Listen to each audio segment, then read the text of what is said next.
Okay, let's talk about Secretary. So, spoiler alert, I don't think it's that big of a deal in this movie. It's not exactly a suspense movie. So I'm going to talk about the plot. It's hard to talk about a movie without talking about a plot. So what's this story about? It's about a woman who is clearly psychologically damaged. She cuts herself. She cuts herself on her leg. She takes a razor blade and cuts herself to feel the pain. And if you read about people who cut themselves, the pain, the idea is that they have so much internal pain that the only way to make them feel like there's hope is to create external pain and then watch the wound that they've created heal. And that gives them hope that their internal pain can heal as well. I read this online. I'm not a psychologist. I don't know. But there's something, they externalize the pain that they feel inside. And it's sad, it's tragic, it's horrible, it's depressing. And you actually see her going into the motion of cutting herself, which is quite upsetting. To me, anyway. The movie starts with her coming out of an institution where she has been treated. But it becomes evident within 5-10 minutes that she is not cured. And she goes back to her whole habits, that when her parents fight or when her father says something terrible or whatever, she goes to her room and cuts herself. But at some point, she decides she needs to get a job. And she goes and trains and typing school, and she can type really well. So she goes and looks for a job as a secretary, and she gets a job on a secretary. And there's a certain element of humor in the movie. Like this, it's a lawyer's office, and the lawyer has a big sign outside, and it says secretary, like vacancy sign. And when the lights are on, it means, yeah, I guess he's hiring, or when the lights are off, he's got somebody. And it's kind of humorous because he's constantly rehiring secretaries. And the reason he constantly rehires secretaries is because he's weird and ultimately damaged and defective himself. And the movie is really about their relationship. She needs to feel pain. He is defective psychologically, needs to feel in control. And part of feeling in control is inflicting pain. So they develop a sadomasochistic relationship in which he spanks her, he ties her up, he does different things to her.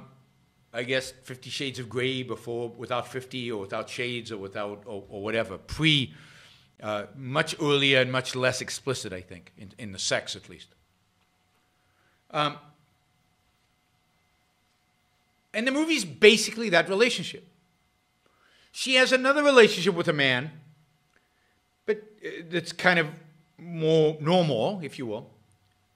And this man actually offers to marry her, and at some point she's even in a wedding dress, although she never gets married. But even this guy who she's going to marry is weird, repressed, clumsy, no self-esteem, no self-confidence. So my problem with the movie is I didn't like anybody. I didn't care about anybody. I couldn't have cared less what happened to any of these characters. All of them are flawed. Flawed in ways that I don't find particularly interesting.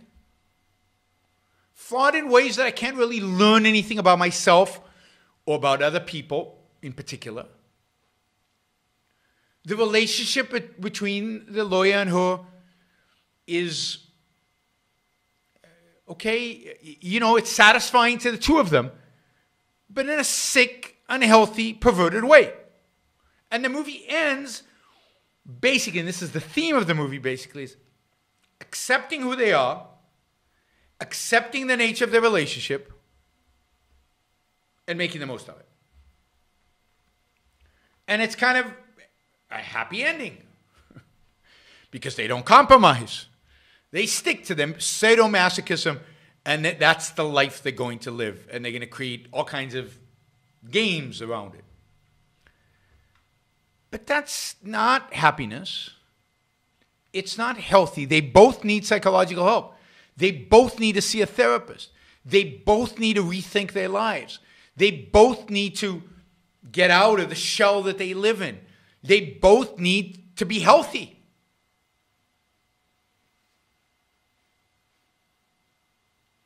So I don't like these people.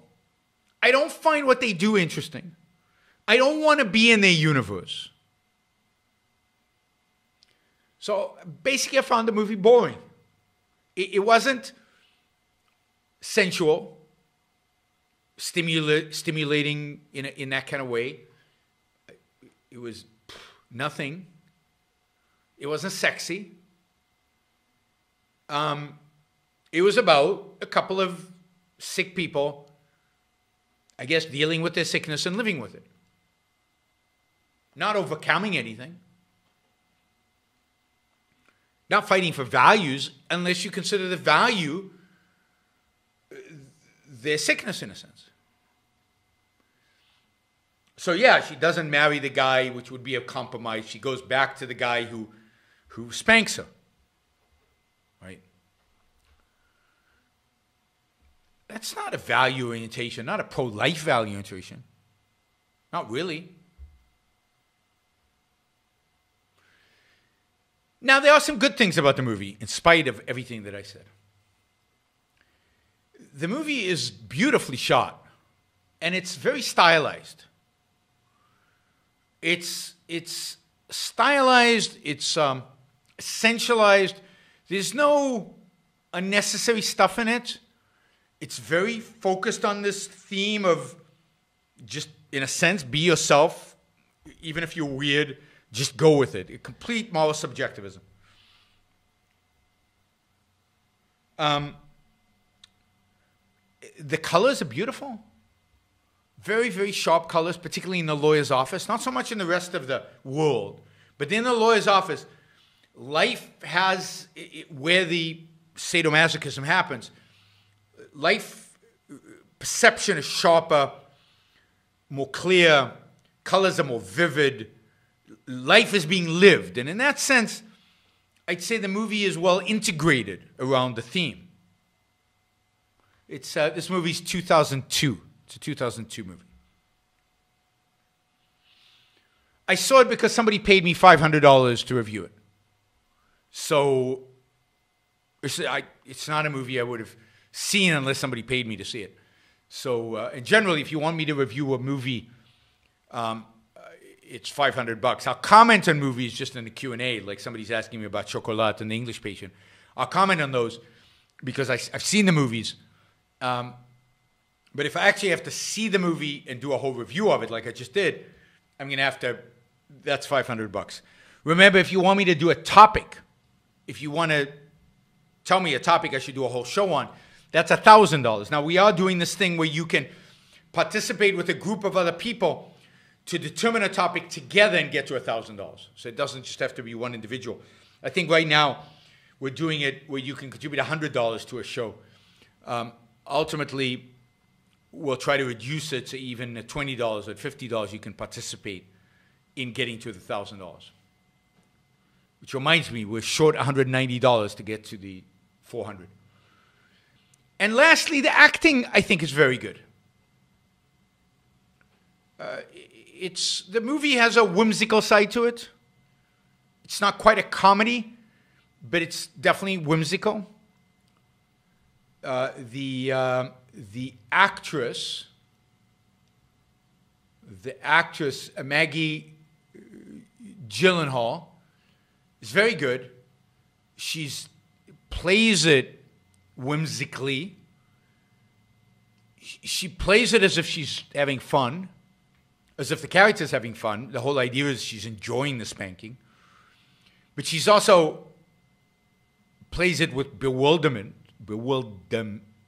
She's bewildered and excited. Not sexy at all. Not sexy at all. James Spader's very good. He plays a very good, repressed, emotionally detached, not completely aware of his own nature. He acts very well. And even the weird boyfriend, whose name I don't remember, plays his part very well. So it's very well acted. It's very well directed. As I said, the cinematography is good. It integrates well into its common theme. It's just not a movie I enjoyed, and not a movie with positive values, and not a movie that I think is worth seeing, because as good as the acting is, as good as the cinematography is, I don't think it's good enough to justify living through the boring plot. And I found it boring. So. Sorry to those who liked it. But you're going to get the honest opinion of my view on movies.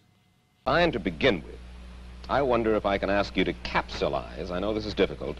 Can I ask you to capsulize your philosophy? What is Randism?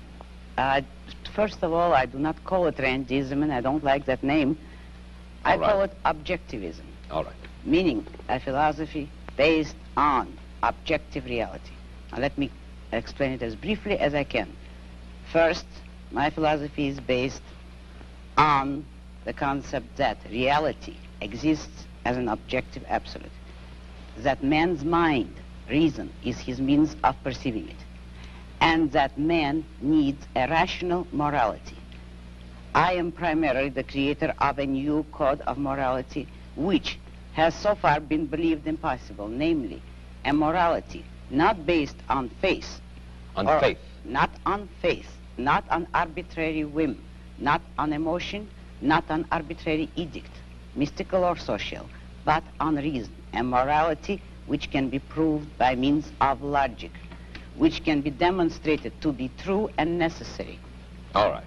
All right. Now, may I define what my morality is? All right. Because this is merely an introduction.